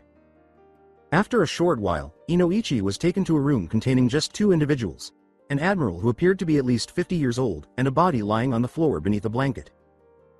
The guard saluted and said, "I brought him like you ordered, sir," to which the admiral replied. "Dismissed, son," he uttered in a calm, quiet voice. He said, "Chief Inoichi Yamanaka," and Inoichi nodded. Inoichi nodded, "Yes, sir," and the captain gestured for him to approach the lifeless body. Subsequently, the admiral bowed down, took off the sheet, and exposed the snow marine that Inoichi had slain. Inoichi flinched away from the scene. Inoichi nodded in response to the admiral's question, "You know who this is?" Inoichi responded, "Yes, sir, that was one of your marines. I killed him," and the admiral nodded. Inoichi nodded and he said, "Yes, he was. He was a fine marine. It's unfortunate I have to send a letter home to his mother." "Do you have kids?" The admiral nodded as he said, "A daughter, sir. She's around his age. She should be graduating the ninja academy soon." "There has been enough bloodshed today and killing you wouldn't bring him back," the admiral declared as he faced Inoichi. "I don't blame you for the boy's death, nor will I kill you in retaliation," he added, calling for another guard. The admiral introduced him as Tomoki Sakurai, adding, "I thought you should know his name since he wasn't able to answer you." Inoichi gave him a wide-eyed look as he spoke. As he was being led away, Inoichi wondered, how did he know about that? As Inoichi was being led out of the room, the admiral continued, "I was a censor ninja long ago, Yamanaka. I can read thoughts of both the living and the dead through their eyes." The admiral then took out a document and opened it to read. "Dear Ms. Sakurai, I must inform you with heavy heart that your son, Private Tomoki Sakurai, was killed in combat. He was fatally wounded while attempting to locate the ammunition hold on an enemy ship in order to disable the ship's fighting capabilities. Although his death was tragic, it turned the tide of the battle in favor of our Navy. He died a hero, not only showing bravery on an individual level but also bravery shown by every Marine and sailor under my command. He will be greatly missed, but rest assured that his death will not be in vain, as his actions have brought us closer to victory. Again, we are sorry for your tragic loss. Signed as the first admiral of the Snowfleet, Shuichi Sakurai." Admiral Sakurai shed a few tears as he glanced down at the letter before moving discreetly to his son's body and taking a seat. He fixed his son's hair after glancing at his pallid face. Tears were streaming down his face, and he thought, "Damn it, why did you have to die?" As he collapsed to the ground, he wondered, why couldn't it have been me instead? It is a son's responsibility to bury his father, not the reverse. After 3 months, in Konoha. Sitting at his desk, Hiruzen Sarutobi was having a disagreement with each of his 2 advisors. A conscription act was implemented 2 months ago because the military was consuming more men than were willing to volunteer. Kaharu banged her fist on the desk and said, "Hiruzen, you cannot do this. It's out of my hands. It's the daimyo's orders. All non-shinobi and non-clan military age males are eligible for conscription," he stated when Hamura intervened. As Hiruzen took out a scroll and read aloud, Hamura yelled, "Sasuke Uchiha is a member of the Uchiha clan. While he is not a shinobi as of yet, he should be exempted." As he closed the scroll, Hiruzen read, "Clan. A group of people united by actual or perceived kinship and descent." Both advisors objected to Hiruzen's statement that Sasuke Uchiha was not a member of a clan since he was the only survivor, claiming that he was no different from a civilian under the Conscription Act. Hiruzen got up and yelled at Kaharu, saying, "He is of noble blood and the last one other than Kakashi who is capable of having the Sharingan. We cannot lose such a valuable military asset. We will not allow him to be drafted like some plebeian." He cried out, "Anbu," as for Anbu. "Anyone who attempts to hinder the conscription or the war effort in Konoha will be executed by order of the Fire Daimyo," he declared, turning the pale faces of both advisors. He ordered the Anbu and the 2 former advisors to be taken away, saying, "I already executed Danzo for trying the same shit last month. Sasuke Uchiha is only valuable for your political scheming. He has been conscripted and will serve his country whether he likes it or not. Take them away." Hiruzen then cast a glance down at the reports he had received the day before. More deaths in a war that appeared to be growing worse since 3 months prior. A battle off the coast of Snow Country claimed the lives of 5 Navy ships. As he leaned back in his chair, he considered the 10,000 dead from Konoha and the 225,000 dead from the Fire Country alone. He also considered the roughly 100,000 wounded to the point where they could no longer fight, along with the roughly 50,000 who were either captured or reported missing in action, including Inoichi Yamanaka. The Shinobi Council was split on whether or not to conduct an exchange for information and the release of Inochi, should he still be alive. He recalled telling Inochi's daughter and wife that he was missing and how devastated they were. However, Hiyashi Hyuga felt that the man was a disgrace for not only forsaking his ninja duties but also for being apprehended, and that even if he was still alive, he shouldn't be permitted to return to the village. Naruto, Asuma, Inuchi. I hope you all are alive and well, Hiruzen sighed as he peered out the window. After that, he turned around and resumed his Hokage duties. As he read through more reports, he thought to himself, if I were only 40 years younger, I would be there fighting right beside you all. Alongside Hinata. After working at Ichiraku's, Hinata walked back to the Hyuga compound. The Hyuga clan, like most other shinobi clans in Konoha, was struggling financially. Due to the war effort, the daimyo ordered that all shinobi clans pay higher taxes. However, since no one was going on missions, the taxes were completely unprofitable. To pay for food for her sister and herself, she took a covert job at Naruto's favorite stand. When she first arrived at the compound, she noticed how run down everything was. It was beginning to become overgrown and was gradually collapsing. After putting away her school supplies and uniform, she went into her room. Then, she heard a knock on the door. She hurried to answer it and saw Hanabi, her younger sister. She announced, "Father has called a clan meeting," and Hinata gave a nod. "Thank you, Hanabi. I'll be right there," Hinata replied, and Hanabi started to leave. Council chambers in Hyuga. As the entire clan listened, Hiyashi said, "As you all know, the village has been having hard times finding employment for shinobi due to the outbreak of the war. But rest assured this war is of no consequence to us," he said as Hinata turned to him. "When the war is over we will be able to recover our lost wealth as the missions will be coming in once again," he continued. Hiyashi uttered the words, "Hinata, speak," upon witnessing Hinata raise her hand, surprising everyone as she never did that. Hinata asked, "Father, what if the war doesn't end anytime soon? From what I've been hearing and seeing, it seems like the war is only getting worse." Hiyashi scoffed. "Hinata, don't be absurd," he replied arrogantly. "The military is made of plebeians and ninja who turned their back on the system that gave them what they needed. Win or lose this war is no consequence to us as the politics like that is of no consequence," Hiyashi responded with horror. Hinata was interrupted by her father as he stood up, "But those brave men who..." Hinata cut off Hiyashi, saying, "They are not our concern, Hinata. 1,000,000 of those plebeians could die and I couldn't care less. We are Hyuga, we stand above them, they are." "How dare you!" Hinata exclaimed, getting to her feet. "Those brave men are out there fighting while all the males here are hiding away like cowards. Wait until the war is over, there won't be any end to it soon, we are running out of money, we can barely afford food. Our status and name cannot feed us," she cried, and Hiyashi slapped her before she collapsed to the ground. Nobody has ever spoken to Hiyashi like that, so he spoke with venom in his voice, "Don't you dare raise your voice at me, girl. If you support those peasants so much then you can leave the clan and live with them," he added. He was well acquainted with his daughter and knew that her weak will would cause her to back down in the face of danger. Then, tending to her bleeding lip, Hinata stood up and said, "Very well," to which the man replied softly. "Goodbye, father," she added, turning to face the clan.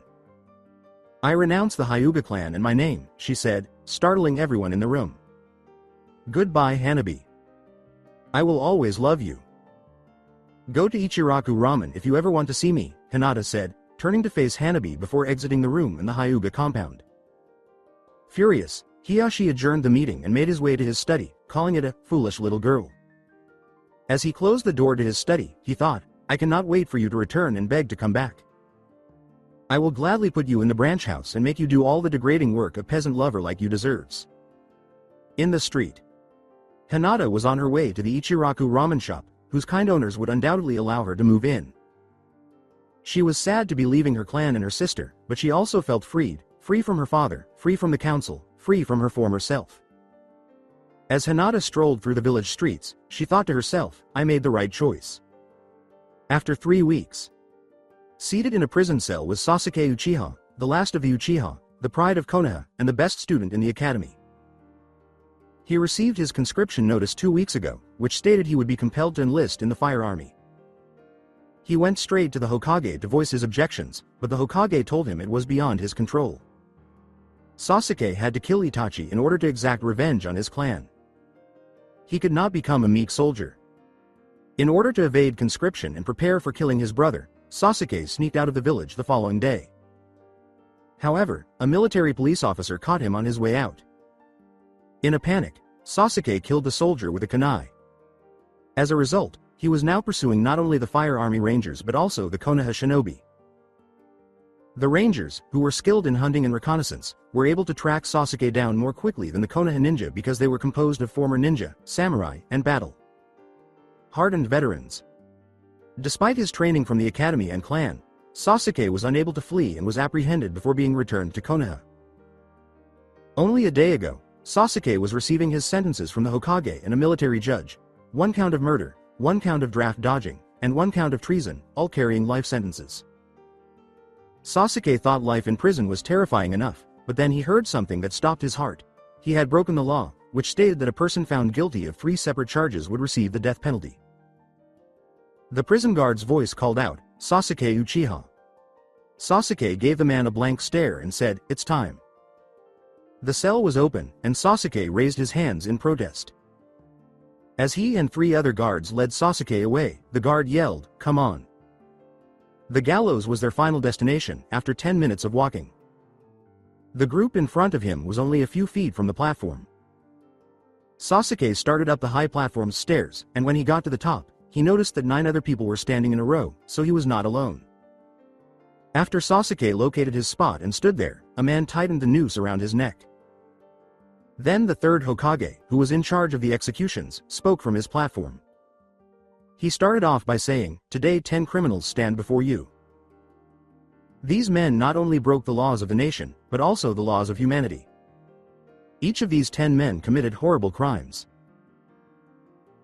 As Sasuke listened to the 9 men's accusations, he was charged with rape, murder, drug smuggling, child molestation, deserting, robbery, and counterfeiting money. Sasuke thought, "Damn, I'm getting hanged with these guys." Sasuke Uchiha, Hiruzen said as he spoke to Sasuke, "for the crime of murder, treason, and avoiding conscription. You are sentenced to be hanged from the neck until death. All monetary and shinobi-related items will be handed over to the village, who will then hand it over to the Fire Country to support the war effort. May Kami have mercy on your souls," Hiruzen prayed. As Sasuke was the last person to look into the crown, he noticed a man moving down the line and placing black bags over the heads of the guilty men. He noticed something among the throng, a head covered in pink hair. Sasuke glanced at Sakura Haruno, who was standing in the throng and had tears in her eyes. Recalling the boisterous girl from the academy, Sasuke thought, "Even when I'm about to be hanged, you were loyal to me." After that, Sasuke had one last thought: maybe I should have accepted your invitation to go on a date. Alongside Sakura. Sakura looked at Sasuke, who was looking back at her. As the executioner drew closer to place the bag over his face, Sakura and Sasuke's gaze met. Then Sakura noticed something she never expected to see: a smile on Sasuke's face. Sakura briefly experienced a flutter in her heart before Sasuke put the bag on his head. Sakura gazed at her one-time love, Sasuke, with regret.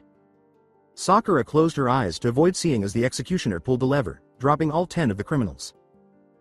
However, the sound of bone breaking was all the proof she needed to know that the sentence was carried out. Land of Snow. 2 years have passed since hostilities began. This is month 4 of the campaign. 1, 2, 3, Asuma exclaimed as he and Naruto tossed another frozen corpse onto the heap. For Naruto and his small group, the previous 4 months had been both a boon and a curse. A blessing in that they were spared most of the fierce fighting that appeared to be taking place a few miles west of them, and a curse in that they were still fighting in the seemingly never-ending Arctic weather. The expeditionary forces have been suffering from both the enemy and the weather. Every week that goes by, the fighting gets worse and worse as the stubborn resistance in the snow country makes life miserable for everyone involved. However, the weather was by far the worst. Frostbite or freezing to death account for 33% of all deaths. Due to their lack of experience in cold climates and their tendency to be singled out for battles, the Suna troops accounted for 1/5 of those who lost their lives. Naruto and Asuma expressed gratitude for the fact that they had only encountered fighting 3 times since coming to the island. The third encounter, however, was the worst as the Seabees were killed before they could cause any more damage after being attacked by small infiltration units twice. Fortunately, Naruto and Asuma's previous ninja training allowed them to kill the 3 of the best snow shinobi before they could completely destroy the battalion. Due to enemy actions and weather, there were only 400 soldiers remaining in the battalion, out of a total of 500. Naruto sighed as he observed the stack of frozen bodies that had been stripped of their clothes for recycling. With Asuma nodding, Naruto remarked, "This makes pile number 5 this week." He lit a cigarette and said, "Yeah, and this pile is bigger than the one from yesterday." He then performed hand signs, firing a ball of fire at the pile of corpses while demonstrating the furball jutsu technique. He said, "Shame we can't give these boys a proper funeral," while he himself took a puff from his cigarette. "May Kami pardon us when he judges us," Naruto uttered as he and Asuma began making their way back through the camp's wire. When they first arrived at the camp, Tazuna and a few other men were chatting. "Hey Asuma, Naruto, come here," he motioned for them to come. "What's up?" Naruto exclaimed as he and Asuma approached Tazuna, who was positioned close to the radio. Naruto and Asuma both looked at him expectantly as he said, "Word from the grapevine is that the Marines and Suna troops are in the capital city. Heavy house-to-house fighting and casualties are mounting, but we got them by the balls now." He smiled as both Naruto and Asuma began to feel hopeful. Asuma laughed and Naruto remarked, "We are almost done here. Once the capital has fallen, we can leave this shithole." To Naruto's dismay, Asuma remarked, "Don't count your chickens before they hatch. We still got a long way to go." He then started speaking, but was cut off by the sound of fighting occurring across the camp. Asuma yelled, "Attack! Tazuna, get your men together. Naruto, come with me." Tazuna nodded, and the two prepared for combat. Asuma and Naruto were running quickly to the other side of the camp when they noticed a lone man in the peculiar chakra armor that most snow soldiers wear. Using hand signals, the man swiftly dispatched a platoon of Seabees who were firing at him by yelling, "Ice Style, Black Dragon Blizzard," and forming a massive black ice dragon. Then Asuma noticed something. He reminded her of the man from the briefing before they left. "You miserable peasants," he shouted, "you invade my country, kill my soldiers. I will make you pay for your insolence," he yelled. Turning now, Asuma faced Naruto. He looked at Naruto, who was perplexed. "Naruto, I know who that is," he said. "That's Dodo Kazuhana, the leader of Snow Country," he added, and Naruto appeared shocked. Naruto exclaimed, "What the fuck is he doing here?" He put down his crossbow and took out his trench knives, saying, he must have escaped from the capital. Probably to continue the fight through guerrilla warfare. Naruto then took off his web gear and crossbow, saying, "We won't be able to beat him like Marines. We have to fight like shinobi." Asuma nodded as Naruto remarked, "This is going to be tough. He's an S-class ninja threat from what the reports say," Naruto added. "I know. But I'm a former member of the Guardian 12 and I've been training you in ninjutsu, so we may have a chance," he said while taking a breath. Before Naruto could object, he said, "Naruto, if something happens to me, you run and find Tazuna and evacuate the camp." "That's an order. There's no need to be a hero." Naruto nodded and looked down. After raising his head once more, Naruto said, "Let's kill this prick." Alongside Dodo. Dodo was taking his time eliminating the intruders because they had broken into his nation, which he had worked so hard to establish, and he was determined not to let these pests destroy. Then, as a kunai flew past his head, he ducked to the side and noticed two people sprinting toward him. Since no regular soldier could move with that speed, he could tell they were either shinobi or had received shinobi training. He said, using hand signals, "Ha, finally some worthy opponents. I was growing bored by killing these peasants. Maybe you will make better game." He then released his jutsu, Ice Style, Twin Dragon Blizzard, and fired 2 black ice dragons at the ninja that was approaching. Asuma swiftly used hand signals to negate the approaching jutsu by blowing steam of fire at it. In contrast, Naruto quickened his pace and avoided being struck by the ice dragon. Asuma moved in close and started slashing at Dodo with his trench knives. Dodo dodged the blows and started fighting Asuma hand to hand. Distracted by Dodo, Naruto charged his combat knife with wind chakra, just as Asuma had taught him, and lunged towards Dodo, stabbing him in the side beneath his armor. Dodo let out a pained groan before shoving Asuma aside. He yelled, "You little bastard," at Naruto before taking the knife out of his own body and starting to cut the blonde boy. Naruto evaded the blows until his foot slipped on an icy patch, which proved to be a costly error as Dodo stabbed Naruto in the abdomen. Dodo picked up Naruto and slammed him into the ice, shattering it as he screamed in agony. Asuma saw this, turned red, and charged at Dodo, intending to kill him. The mental landscape of Naruto. Warm and drenched, Naruto awoke to find himself in a sewer. Where the hell am I? He wondered as he moved forward, wondering if he had been killed in the fight. Just then, he heard someone laughing. The deep voice in front of Naruto said, "Foolish human, you are not dead. You are simply unconscious." Naruto turned to face the source of the voice and saw two enormous red eyes and thick iron bars behind them. Naruto asked, "Who are you?" as he stood there confident and unafraid of whatever was behind it. The voice laughed and revealed itself to be a huge red fox. Naruto paled as the fox spoke, "I am the Kyuubi no Kitsune. And you are my vessel." Alongside Asuma. While Asuma and Dodo were still fighting and hurling jutsu at one another in an attempt to kill one another, they were stopped by a sudden chakra surge. When Naruto's clawed hand went through Dodo's chest, stopping her from launching a jutsu at the boy, the two men turned to see Naruto covered in a red chakra cloak. Asuma watched in horror as Naruto tore his arm free of Dodo, wondering aloud, is the fox breaking free? He then watched Naruto falter as the red chakra vanished. After running over to help Naruto, Asuma picked him up and looked around, thinking, I think I can cover this up, as he brought Naruto back to the camp. 2 weeks subsequently. Generals, diplomats, and 2 fire marines waited for Kyoki Kazuhana to speak in a field encircled by enormous mirrors. On this day the land of snow has fallen, but let's not mourn the loss. The land of snow was a relic of a dark time in the history of this land brought by the greed and wickedness of my uncle Dodo. But now the time of the land of snow has come an end. As I sign the armistice between us and the land of fire, I wish to wash away the sins of the past and begin a new era starting now. Following her speech, Kyoki turned on a machine that held her necklace, and a few seconds later the snow started to melt and the air got warm. She took off her coat because it was getting too warm for her and said, My father, the rightful ruler of the land, built this to bring prosperity to our people. Now that burden has fallen to me. But I will gladly accept this challenge. As Naruto and Asuma Sarutobi stepped forward to stand beside her, she continued, but before that, I have something else to say. She pointed to the 2 fire marines in front of her. This wouldn't be possible without the bravery of these 2 brave men. My uncle Dodo effectively ended the battle for our country. And for that I'm eternally grateful. As a token of appreciation, I wish to present you both with our first and highest military award for gallantry. The Snow Cross of Valor. Asuma and Naruto stood at attention with their dress uniforms on, complete with chevrons and campaign ribbons. Koyuki took the initiative and pinned Asuma first. Koyuki bowed and Asuma saluted before moving to Naruto and placing the medal on his chest. Naruto examined the medal. It was a white gold cross with a ribbon that was striped in ice blue and white. A stunning blue gem stone was set in the center of the cross. After getting his medal, Naruto gave Koyuki a salute, and she bowed.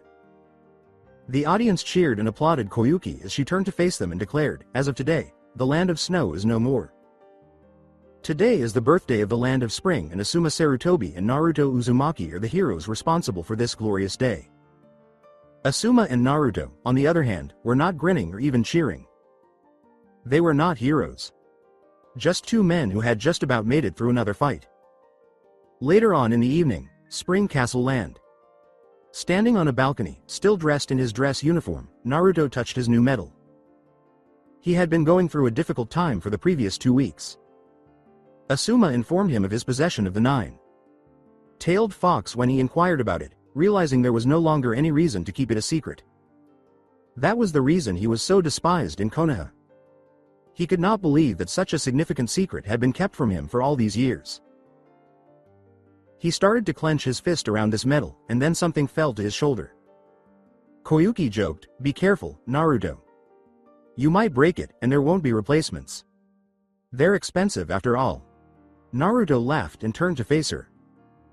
She looked stunning as always, and she was dressed in a very lovely kimono. Naruto said, You are the new queen of the land of spring. Shouldn't you be at the banquet? Koyuki was reluctant to assume leadership when Naruto first met her 2 weeks ago because all she had ever done was act in movies. However, after a screaming match between Naruto and her, Koyuki changed her mind, though she was still a little prissy. She raised her glass to her mouth and took a sip of wine, saying, "I'm only doing this to honor my father." She then placed a glass in front of Naruto and asked, "I'm definitely going to need more of this stuff if I'm going to be the ruler of a country. So what's your problem?" To which Naruto responded with a huff. "I've been at war for the past 2 years. I've seen things that haunt me for the rest of my life. I've lost friends and now I'm here in my dress blues sipping wine as thousands of mothers and wives are getting telegrams saying that their husbands and sons have been killed in a land that they can't even find on a map," he said while sipping on his beverage. Peering down, Koyuki said something.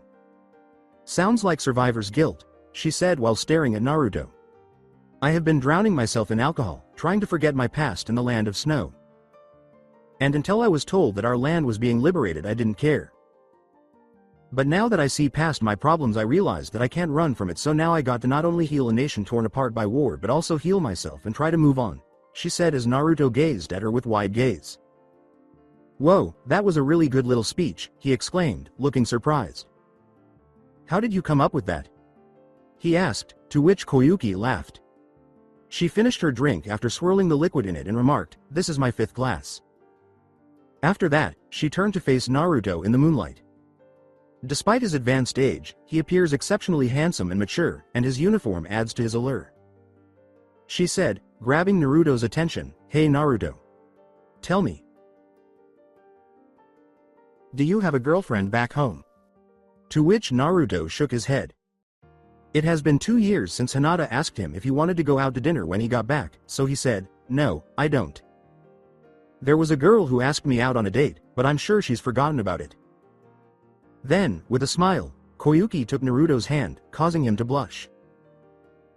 "Well then," she said in a seductive tone, "I guess you are free to come with me and have some drinks in my room," as Naruto briefly lost his way. Then, as Koyuki laughed at Naruto's antics, he clicked the pieces together in his head and nodded stupidly. After placing her glass on the balcony railing, Koyuki showed Naruto to her room. The following morning, as the sun rose through the room's window, Naruto and Koyuki lay in bed together. Koyuki stirred and nestled into Naruto's chest before opening her eyes. She then noticed Naruto turning to face her, and she gave a small smile. She said, "You staring at me while I sleep," and Naruto nodded in response. Koyuki rolled her eyes at him when he said, "You look very beautiful when you sleep." She said, "You are such a weirdo," as she stood up and gave Naruto a kiss. "But I don't mind it," she added, before heading to the restroom to take a shower. Staying in bed, Naruto grinned as he peered up at the ceiling. He had lost his virginity to probably the most attractive woman on the planet the day before, received a medal, and was hailed as a hero. However, that was yesterday, and there will be more fighting, suffering, and agony tomorrow. It was only a dream yesterday, but it would be an endless nightmare tomorrow and every day after that. When Naruto heard a knock on the door, he went to open it but not before changing into his pants while still naked. He saw Asuma as he slightly opened the door. Asuma started, "Princess, have you seen Naru?" before realizing he was talking to the person he was searching for. Asuma's eyes went wide as the cogs in his head started to turn. He thought, Naruto, half naked, in the princess's room, with a hickey on his neck, and smiled and laughed. "What do you want?" Naruto inquired, unable to comprehend the circumstances due to his hangover. Asuma turned around and walked away, saying, "We got a meeting in an hour. Get dressed in your standard uniform and be in the council room in the southeast wing." As soon as Koyuki emerged from the shower, Naruto sighed and shut the door. "What was it?" Koyuki inquired. After gathering his belongings and saying, "I got a meeting," Naruto approached Koyuki again and planted a kiss on her cheek. "Thanks for last night. It was special," he added, causing Koyuki to blush and put her arms around him. "Don't think of me as a hit. And quit kind of girl," she said, giving Naruto a startled expression. "I like to stay and play," she added, planting a kiss on his forehead. "Hero, get dressed. You're going to get a lot of ass kissing," she said, causing Naruto to giggle and gather his clothes. After an hour, Asuma and Naruto stood before their general, trying to take in the information that had just been given to them with wide eyes and disbelieving ears. The general laughed and Naruto said, "Can you repeat that, sir?" The general reaffirmed, "Congrats gentlemen, you are going home. You and SGT. Sarutobi are being given 1 month of R&R back in Konoha." As Naruto and Asuma choked, Naruto started to cry in silence as Asuma, still reeling from the previous night's hangover, ran over to a nearby trash can and puked. "He's leaving for home." As he saw their reactions, the general nodded and uttered, "Pack your bags, boys. You depart in 2 weeks." Naruto and Asuma, now composed, saluted and were let go. Naruto returned to Koyuki to let her know what had happened, while Asuma went back to his room and started packing all of his belongings. 2 weeks subsequently. Standing in amazement at the piece of machinery, Naruto and Asuma were in front of Dodo's personal airship. Asuma remarked, "And I thought I'd seen everything," and Naruto gave a nod. Asuma put her hand on Naruto's shoulder, "A flying machine. I always thought it was something I'd only read about in manga," was his comment. As the two men turned to face the irate woman, Koyuki asked behind them, "Are you two going to board or not?" "You are literally keeping it from going back to Konoha," she said, making the men look sheepish. Asuma winked at the blonde and said, "I'll see you on board Naruto," knowing it was time to say goodbye to his covert lover. After becoming irritated with the insinuation, Naruto transformed into a dejected looking Koyuki. "Don't worry, Koyuki," he reassured the distressed queen, "I'll be back." Koyuki was crying as she gazed at him. She said meekly, "Do you promise? What if you get hurt, die, or find someone else?" Naruto then leaned in, kissed her, and wiped away a stray tear. Gazing into her eyes, Naruto remarked, "I don't ever break a promise. I will come back," he added as she put her arms around him. "You can live here once the war is over. Just please come back, okay?" Koyuki pleaded as Naruto held her. "You are always welcome to live here," Naruto kissed her forehead. "I promise," Naruto uttered as he broke the embrace and turned to face her. "I gotta go," he said simply, boarding the airship. As the ship started to rise, Koyuki saw a blonde head of hair through a window and shed a single tear. She then looked at him board the ship and held her chest. As she left to take control of her new nation, she thought to herself, "Until next time, my Marine." Alongside Naruto. After witnessing Koyuki leave, Naruto wept. Asuma then spoke to him while placing a hand on his shoulder. He comforted the blonde, saying, "Don't worry, Naruto. Let's go home." Naruto nodded in agreement. Asuma and Naruto headed to find their cabin so they could rest until they got to Konoha. Naruto said, "Let's go home." So that's it for today. I hope you guys enjoyed it. Don't forget to like, share and subscribe to the channel for more awesome stories like this. Thank you. See you all in my next video.